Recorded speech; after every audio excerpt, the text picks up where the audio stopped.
How many times have you gone to the store to pick up some fresh fruit and veggies? I bet it's virtually countless number of times. But have you ever stopped to think about all of the hands that have touched those fruit and veggies before you've even brought them home?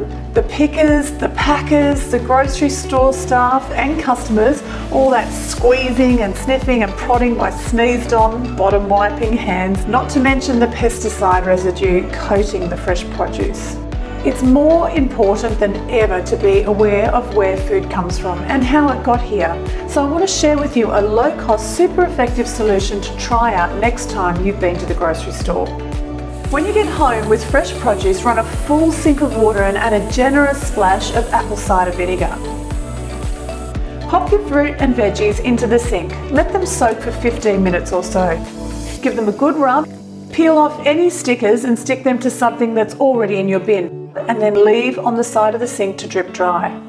Once they're dry, throw everything into your dampened swag and into the crisper.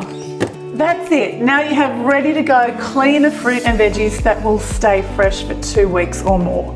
Plus, it's now safer for your family and loved ones to chow down on. If you want to find out more about the swag, visit our website or follow us on Instagram, where you'll join our family of very happy swaggers, get updates and other swagging tips. Happy swagging.